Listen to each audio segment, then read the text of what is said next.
رہنے والے باشندوں کے بیچ میں دعوت دی، انہیں اللہ کا حکم سنایا اور پھر انہی کے درمیان میں رہتے ہوئے عملاً بھی انہیں بات سکھلائی۔ ایک ہے زبان سے کہنا، دوسرے ہے انہی کے درمیان میں رہنا۔ ایک کا نام ہے تربیت بالقول اور دوسرے کا نام ہے تربیت بالعمل۔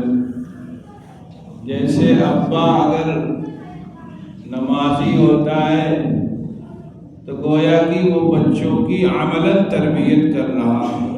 اذان ہوتے ہی مسجد اگر ابا جانے کی کوشش کرے یا اذان دینے کے وقت ہی مسجد میں داخل ہوتا ہے یا اذان خود ابا دیتا ہے تو وہ اپنے بچوں کے لیے عملاً نمونہ ہوتا ہے اور عملاً ان کی وہ تربیت کرتا ہے، عملاً ان کو اس بات کے لیے تیار کرتا ہے کہ تمہیں بھی اول وقت میں جانا چاہیے۔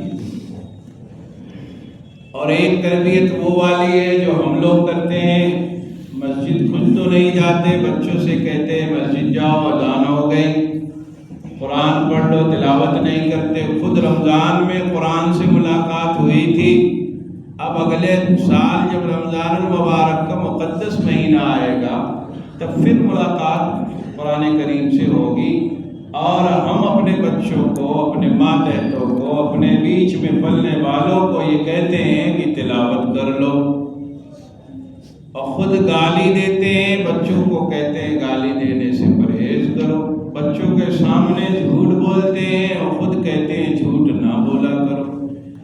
تو یہ یعنی کہنا کچھ ہے اور کرنا کچھ ہے، تو یہ تربیت اثر انداز نہیں ہوتی، بلکہ بعض مرتبہ جن کی تربیت کی جاتی ہے وہ مربی کے خلاف ہو جاتے ہیں، مربی کے برعکس ہو جاتے ہیں۔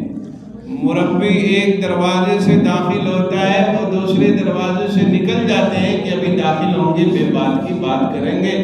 اماں روتی رہ جاتی ہے کہ ابا آ رہے ہیں، ملاقات تو کر لو، تو کہتا ہے ابا آ کے تو ابھی ہنگامہ کاٹیں گے، خواہ کی بات کریں گے، وہ نکل جاتا ہے۔ بہرحال اس میں پھر بہت سی ترتیبیں ہیں، اس میں بات نہیں کہ میں یہ کہہ رہا تھا ایک تربیت بالعمل ہے، ایک تربیت بالقول ہے۔ تو حضرات انبیاء علیہ السلام نے لوگوں کو دعوت دی اور ان کے درمیان میں بھی رہے اور انہیں ذہنی طور پر تیار کرتے رہے کہ دیکھو یہ چیزیں تمہیں اختیار کرنی ہے اور ان تمام باتوں سے تمہیں بچنے کی کوشش کرنی ہے۔ چنانچہ جو اس وقت کے لوگ تھے، ایک بڑا طبقہ ایسا بھی تیار ہوا جنہوں نے باتوں کو مان لیا، اور ایک طبقہ ایسا بھی پیدا ہوا جنہوں نے باتوں کو نہیں مانا۔ جو لوگ بات مان لے گئے اس وقت بیوقوف تھے، اور جو بات نہیں مانے اس وقت کے وہ چالاک تھے۔ یعنی جنہوں نے نفس کی اتباع کی، اپنی خواہشات کی اتباع کی، من چاہی زندگی گزارنا چاہیے، وہ چالاک تھے، جیسا کہ ہم چالاک ہیں، جیسا کہ ہم کیا ہیں، ہم چالاک ہیں کہ وقتاً اور جو اس وقت کا تقاضا ہوتا ہے وہ پورا کرنے کی کوشش کرتے ہیں، اور یہ نہیں سوچتے کہ اس میں خسارہ ہی خسارہ ہے، اس طرف توجہ نہیں ہوتی۔ ہم تو وقتی فائدہ اور لذت کے پیچھے دوڑ لگاتے ہیں، نفس کی اتباع میں لگ پڑتے ہیں، خواہشات کی تکمیل میں لگ پڑتے ہیں، اور ہم یہ سمجھتے ہیں کہ ہم چالاک ہیں، حالانکہ چالاک نہیں، ہم بڑے بدھو ہیں۔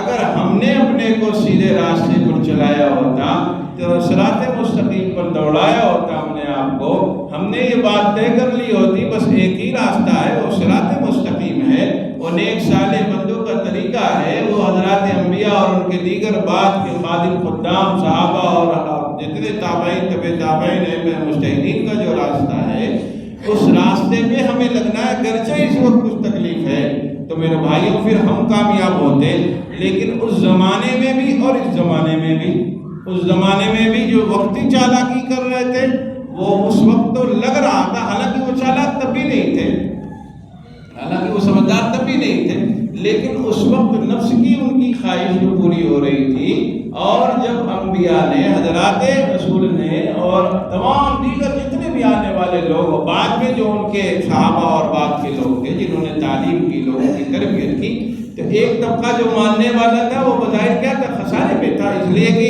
انسان جب گناہوں میں غرق ہوتا ہے، تمام طرح کے الٹے سیدھے کام کرتا ہے، اب اس کو جب روشنی دکھائی جاتی ہے تو اس روشنی میں اس کو تھوڑا سا تکلیف بھی ہوتی ہے۔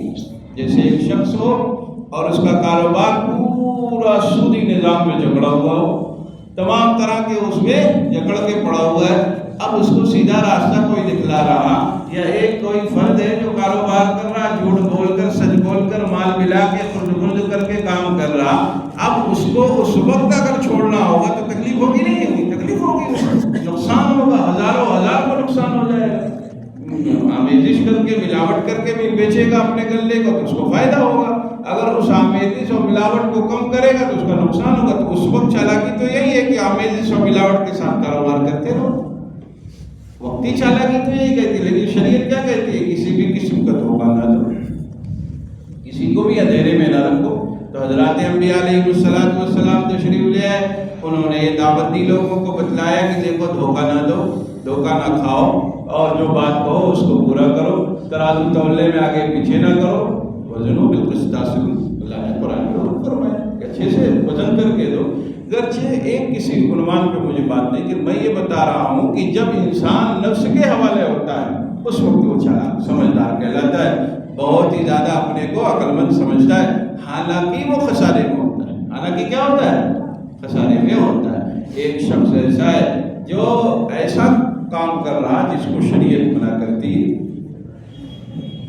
تو بظاہر اس کام میں تو اس کو خوب فائدہ دکھے گا، لیکن آگے چل کے اس کا جب اس کو رزلٹ ملے گا، اس کا نتیجہ آئے گا، تو خسارے میں ہوگا نہیں ہوگا؟ بڑے خسارے میں ہوگا، بڑی تکلیفوں میں ہوگا، بڑی الجھنوں میں ہوگا۔ ایک شخص چوری کر رہا، روزانہ 10-20-50 ہزار روپے لا رہا، سب لوگ کھا پی کے مست ہو رہے ہیں، نہیں بہت اچھا ہے، لیکن ایک دن تو اس کا رزلٹ آئے گا نہیں آئے گا، رپورٹ آئے گا۔ ابھی وقتاً اس کو چوری چھوڑنے کے لیے آپ کہیے گا تو کیا کہے گا؟ بڑا خسارہ ہو جائے گا، روزانہ کا 50,000 40,000 30,000 ہم تو بس یوں ہی گئے، یوں ہی گھمائے اور چلے آئے، کچھ کرنا نہیں، بڑا فائدہ۔ آپ جو راستہ بتا رہے ہیں بڑا تکلیف دہ، دن بھر کھٹیں گے کسان کے یہاں، دکان پہ جا کے یہاں وہاں کریں گے تو 1000 2000 500 200 400 روپئے ملے گا، یہاں تو 2-3 گھنٹہ کی ڈیوٹی کی دی گئی اور ہزار آ گئے۔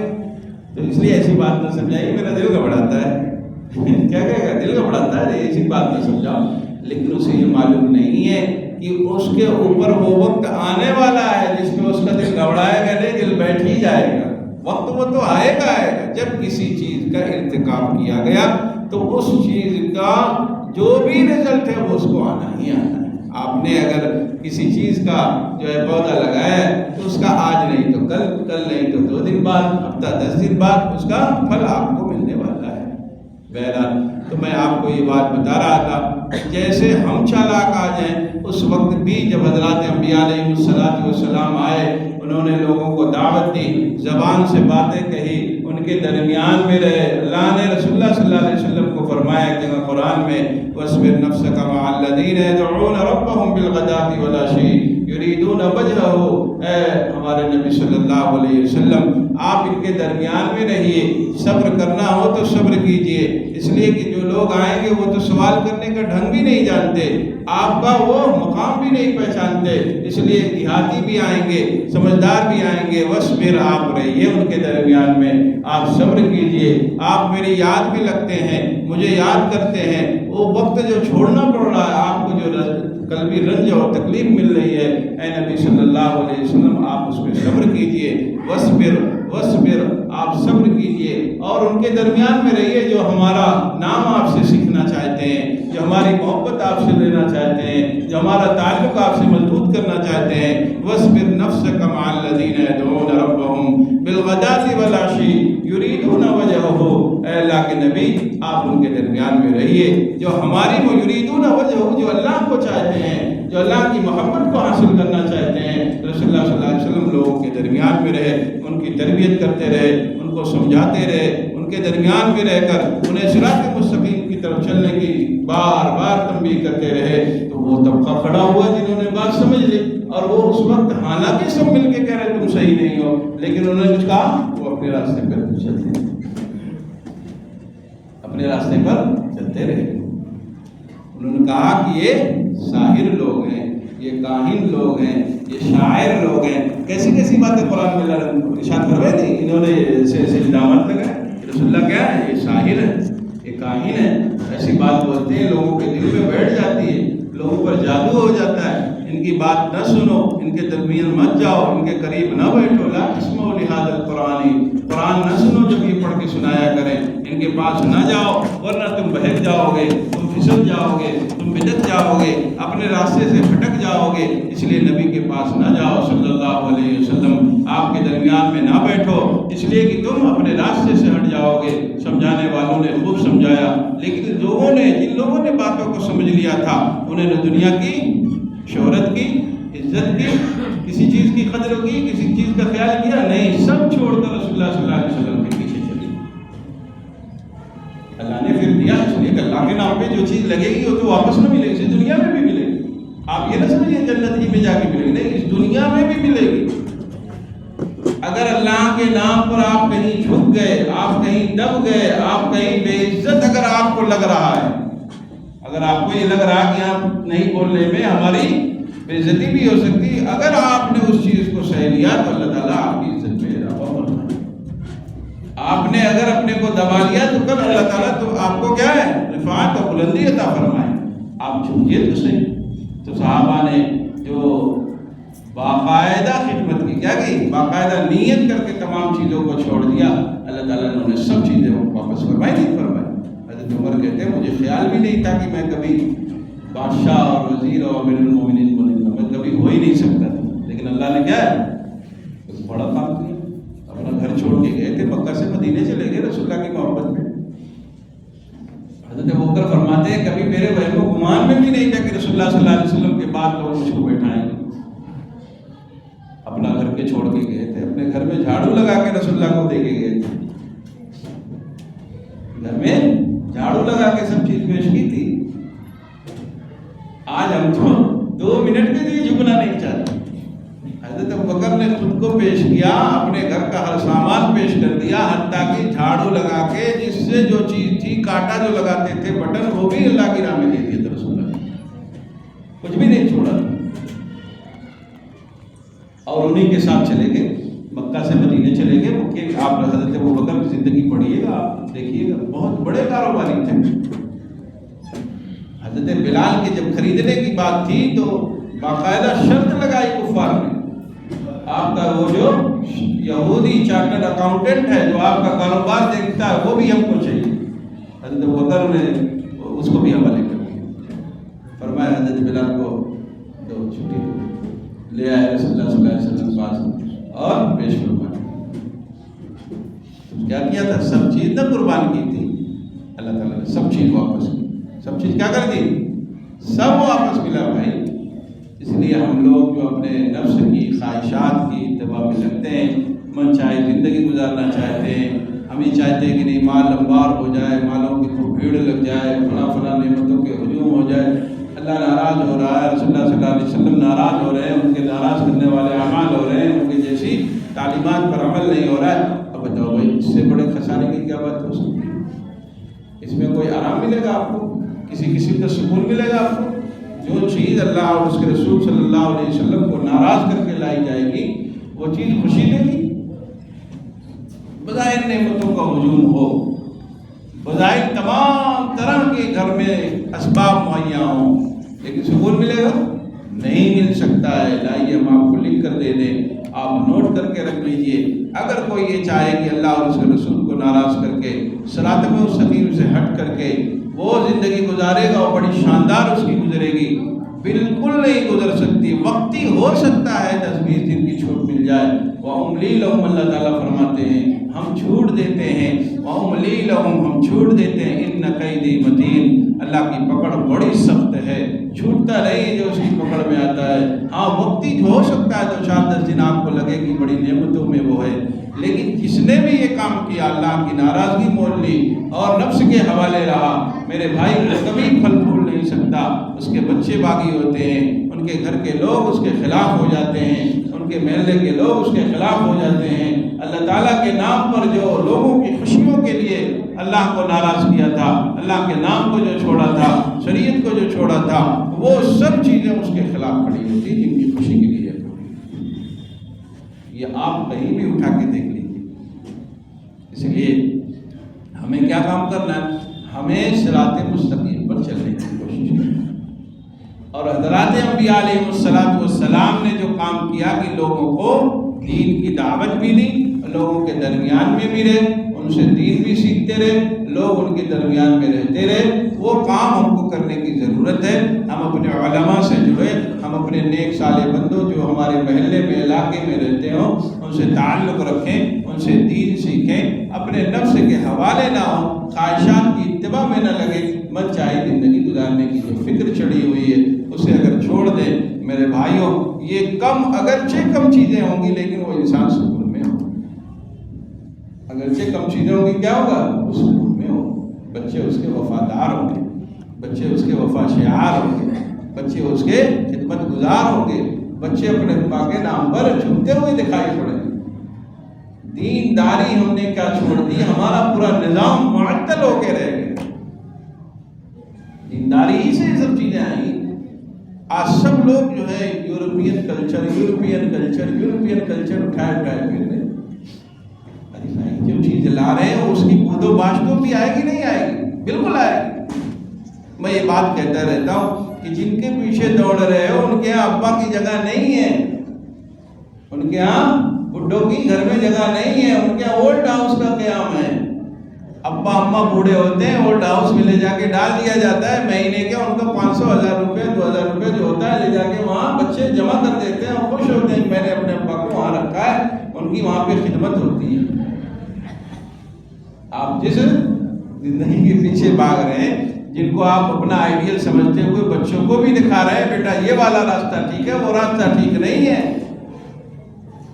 اس راستے پر چلنے والوں کی زندگی بڑی عجیب ہے۔ آپ اس کو دیکھیے تو ان کے ابا کی بات نہیں سنی جاتی ہے، اور اگر ترقی کریں گے تو ان کے ابا معلوم بھی نہیں ہوتے کہ ابا کون ہے، اماں معلوم ہوتی ہے، بس فلاں کے یہ بیٹے ہیں، ابا ان کو معلوم نہیں ہوتا ہے۔ جو ہم لوگوں کو یہ خیال ہو گیا کہ نہیں سب ترقی کے نام پر کام کیا جا سکتا ہے، تو اس کے نتائج یہی ہیں۔ یورپین کی ممالک کی آپ رپورٹ پڑھ لیجئے گا۔ مجھے تو کچھ لوگوں نے یہ بھی سنایا کہ بعض ممالک ایسے ہیں جہاں پر ان کے والدین کی جگہ پر اماں کا نام لکھا جاتا ہے، والد صاحب کا معلوم نہیں ہوتا، اس لیے والد صاحب کا نام لکھا ہی نہیں رہتا، اماں کا نام ہوتا ہے، بس یہ فلاں کے بیٹے ہیں۔ تو جس چیز کے پیچھے ہم بھاگ رہے وہ یہی راستہ ہے۔ ان کے یہاں کوئی چیز نہیں، کوئی خاندانی نظام نہیں ہے۔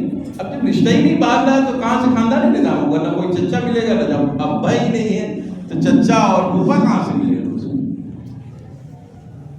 اس لیے میرے بھائیوں، اللہ نے حکم دیا ہے، ہم لوگ ہر نماز کی ہر رکعت میں دعا مانگتے ہیں اہدنا الصراط المستقیم، اے اللہ ہمیں صراط مستقیم پر چلا دیجئے۔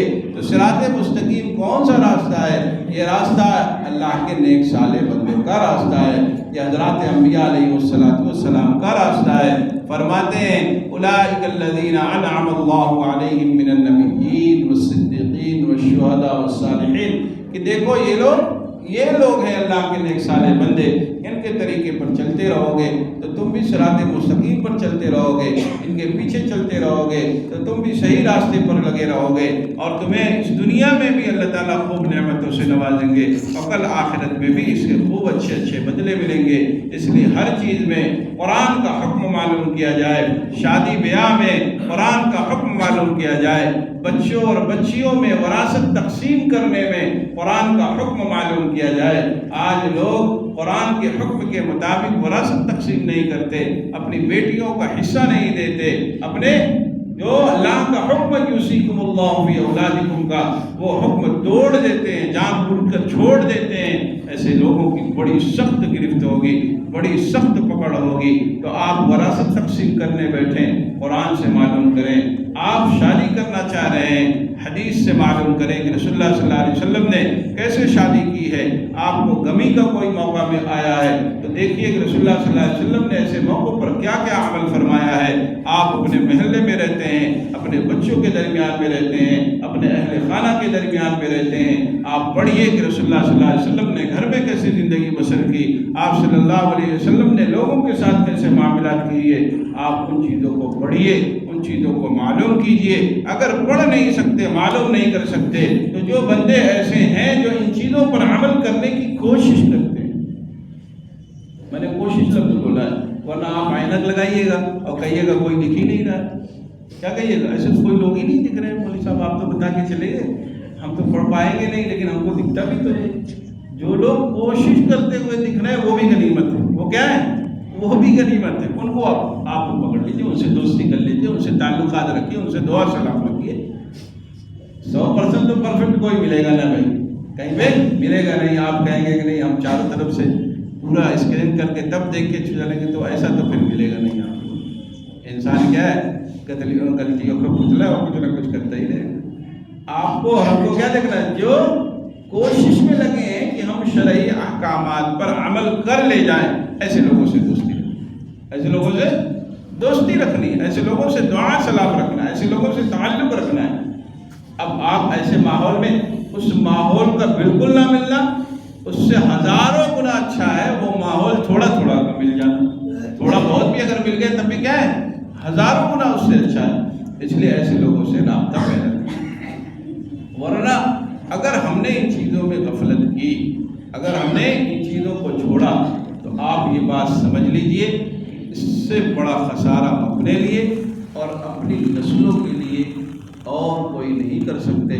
جتنا بڑا خسارہ ہمارا یہ ہے کہ ہم خود دیندار نہیں بن رہے اور اپنی اگلی نسل کو دیندار بنانے کی فکر نہیں کرتے۔ ہم سب چیز کی فکر کرتے، بچے کی دکان بن جائے، بچوں کو کاروبار مل جائے، بہو لانا ہے، اب کمرے بن جائیں، کتنی فکر ہم سب کو رہتی، ہم سب کو کیا ہے؟ خوب فکر رہتی کہ یہ سب نظام ہو جائے۔ اب بیٹوں کی شادی کرنا ہے، بیٹوں کو کاروبار میں لانا ہے، 2-3 قسم کے اور کاروبار ہو جاتے ہیں، اور 2-3 دکان کھل جاتے ہیں، اس کی ترتیب میں، اس کے نظام میں ہم سب لگے رہتے ہیں، لیکن کسی چیز کی فکر نہیں، دیندار بننے کی فکر نہیں۔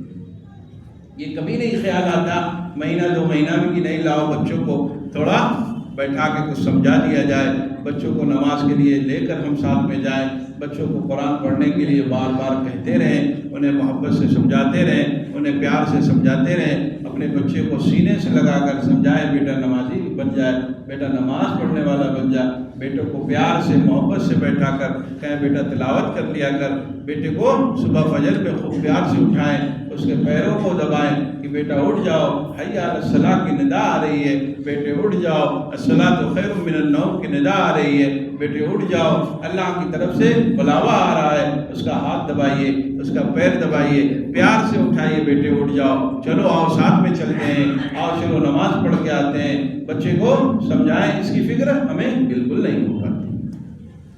کاروبار کی باریکیاں ہم خوب بتاتے ہیں، بتانا چاہیے، میں اس کو منع نہیں کر رہا ہوں، اس کو غلط نہیں کر، خوب بتانا چاہیے، کاروبار کی باریکیاں بھی بتانی چاہیے، ان کا نظام بھی بنانا چاہیے، ان کے لیے آگے کی سہولیت کے بارے میں بھی سوچنا چاہیے، لیکن ان سب چیزوں سے زیادہ دین کے لیے بھی سوچنا چاہیے۔ ان سب چیزوں سے کیا ہے؟ تھوڑا سا زیادہ دین کے بارے میں فکر مند ہونا چاہیے، اور اس میں ہم بالکل فکر نہیں کرتے۔ یہ مسلسل کام کرنے کا، یہ بات آپ سمجھ لیں، یہ کام کیا ہے؟ مسلسل کا ہے، ہر دوسرے تیسرے دن بیٹے کو بتانے کا ہے، سمجھانے کا ہے، وہ بھی جھنجھلا کر نہیں۔ رسول اللہ صلی اللہ علیہ وسلم کا یہ نظام نہیں رہا، آپ نے ڈرا کے دھمکا کے مار پیٹ کے تربیت نہیں کی، پیار سے محبت سے بیٹھا کے شفقت سے آپ نے ایک ایک چیز کو سمجھایا، ایک ایک چیز کو بتایا، خوب پیار سے سمجھایا، اس کے نفع کو بتایا، اس کے نقصان کو بتایا، تو لوگ آپ کی باتوں پر عمل کرنے والے۔ تو ہم کیا ہے، ابا کسی دن سن لیے ایسے ہی بیان مل گیا تو جا کے ڈنڈا ونڈا بھاجے، ایک آدھ دن پھر ختم، اب کچھ ہی نہیں رہے، 6 مہینہ پتہ ہی نہیں بچہ کا، پھر ایک آدھ دن کوئی کہیں تقریر بیان سن لیا یا کوئی چیز دیکھ لی، پھر ایک دن پورا گھر سر پہ اٹھایا، پھر ختم۔ یہ تربیت، اس کو تربیت نہیں کہتے، تربیت کہتے ہیں روزانہ تھوڑا تھوڑا سمجھایا، پیار سے، پیار کی زیادتی ہو، سختی کم ہو، پیار والا حصہ زیادہ ہو، 70% پیار کا حصہ ہو، 80% پیار کا حصہ ہو، اس کو بلائیے، سینے سے لگائیے، بوسا اس کی بے خوشانی دے، میرے بیٹے نماز پڑھا، کیسے بچہ نماز نہیں پڑھا، نماز ہی بنے گا، کیسے نہیں تلاوت وہ کرے؟ آپ تربیت تو اس کی کرنے کی کوشش کریں، پیار سے کہیے، نکلے چلو چلو کہہ کے چلے نہیں، اٹھائیے اس کے ہاتھ پیر کو دبا دیجیے، 2 مرتبہ کیجیے، خود ہی اٹھ کے بیٹھ جائے گا، پھر آپ سے پہلے اٹھ کر بیٹھا رہے گا، ابھی ابا آئیں گے، ابھی ہاتھ دبائیں گے، پیر دبا کے اٹھائیں گے، پہلے سے اٹھ جائے گا۔ آپ اس کو شروع تو کریں۔ مربی کس کو کہتے ہیں؟ آسان لفظوں میں مربی کی اگر آپ سب سے آسان بات سمجھنا ہو تو ایک ماں ہوتی ہے جو اپنے بچے کی کیا ہوتی ہے؟ مربی ہوتی ہے۔ ماں اپنے بچے کی کیا ہوتی ہے؟ مربی ہوتی ہے۔ اس کو جب 1 قطرہ دودھ کی ضرورت ہوتی ہے 1 قطرہ وہ پلاتی ہے، جب ضرورت ہوتی ہے تو شیشی اس کی بڑھا دیتی ہے، 50 ml والی شیشی سے دودھ پلاتی ہے، پھر 100 ml والے سے پلاتی ہے، پھر دال کا پانی پلانا شروع کر دیتی ہے، پھر تھوڑا سا چاول روٹی بھی کھلانا شروع کر دیتی ہے۔ اسی کا نام ہے مربی، آسان لفظوں میں بتایا۔ تو آپ پہلے ہی دن جس دن 1 گھونٹ پانی پلانا تھا، آپ جا کے پورا ٹنکر الٹ دیں گے تو کیا ہوگا؟ سامنے والی تربیت ہوگی۔ دھیرے دھیرے بچوں کو دھیرے دھیرے سمجھائے، بیٹا نماز پڑھو، بیٹا تلاوت کرو، بیٹا تھوڑا نرمی سے بات کیا کرو، پیار سے بات کیا کرو، غصہ مت کیا کرو، تھوڑا تھوڑا چمچ بتائیے، جیسے وہ ماں پلاتی ہے بچے کو۔